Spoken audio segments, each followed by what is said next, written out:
been here in so long. I know. I'm thrilled to be here. Good, good. I'm happy with those. I love you. I have so many things to talk to you about. Okay. I know it's been a crazy couple of years for you, but tough. Yes. Yeah, to say the least. But since I've seen you, congrats on your 11th Emmy Award. Yeah. Can you imagine? Oh my gosh, well deserved. Well done. And the Mark Twain Prize. Yeah, that was pretty cool. Dude, the Mark Twain. I mean, that's that was the ultimate. like nuts. Yeah. Do you get nervous for that? Can I tell you something? I was terrified. Yeah. And I'll tell you why, because they give you this prize for humor. Yeah.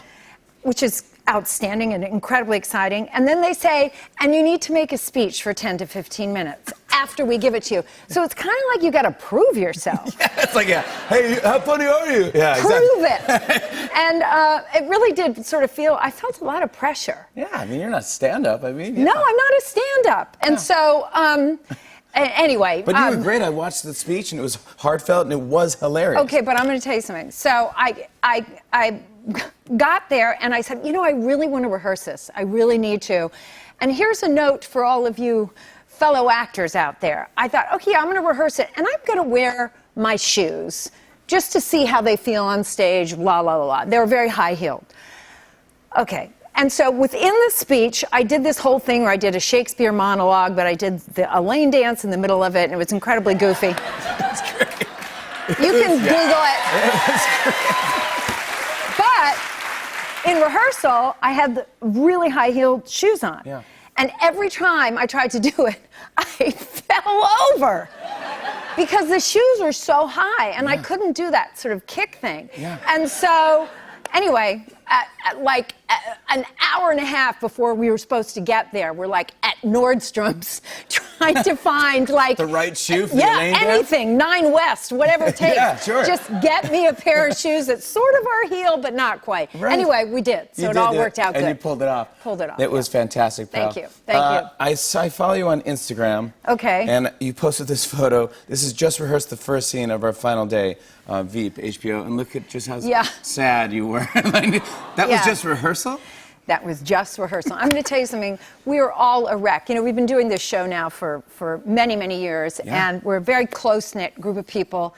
I'll tell you, when I came to the table read for the final episode of the show, and I walk in, and I see Tim Simons sitting at the table. Tim plays Jonah Ryan on Veep, and he's bawling. And we haven't even started to read the script yet. The script and this man, this grown man is hysterical at the table. And that was it. I was done. And the rest of the, Really? Yeah, it was intense. But it was wonderful. It was a real celebration, too. And I'm excited. Every time it was someone's last scene or last line, everyone gathered. They call totally. it like Video Village, right? At Video Village, everyone came for everybody's last moment on the show. So Video Village is like the monitor that the director usually looks at and watches after the scene of the writers and producers. And so it's usually 5 or 6 people, maybe 10 people. For every scene, this is Dave Mandel posted this. For every person's last scene, look at this.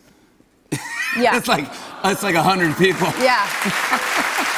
Isn't that cool? Yeah, more like 150 people. It was crazy. It's right? Yeah, yeah. I love you in Veep. I gotta say, the chemistry, you and Tony Hale. It's the funniest thing I've ever seen. Some of the best scenes I've ever. And gosh, I love Tony Hale. Thank you. Isn't he a dream? He's funny. He is so much fun to work with.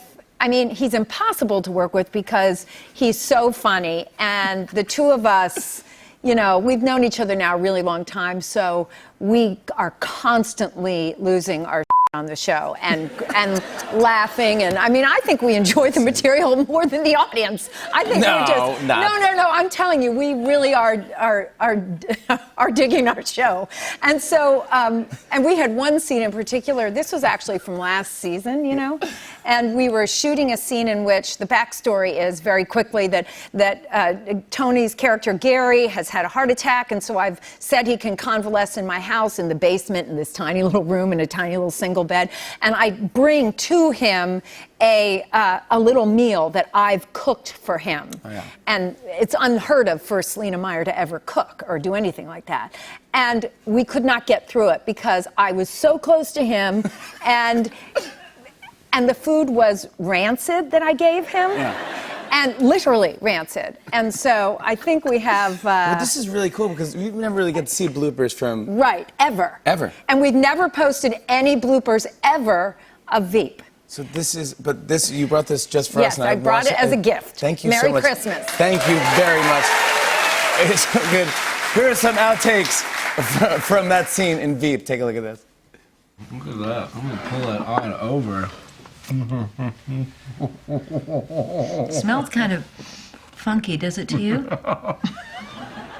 Yeah. That's the blue cheese. No, there isn't any blue cheese in there.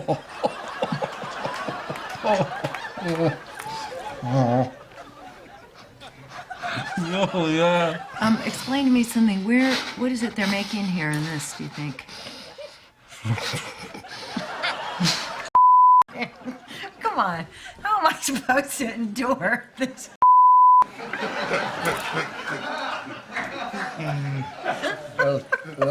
Lord. I'm sitting next to a circus act. Even him breathing, I know. him moaning makes me laugh. It's so much fun. On and on and on. I said, and it's on and on and on.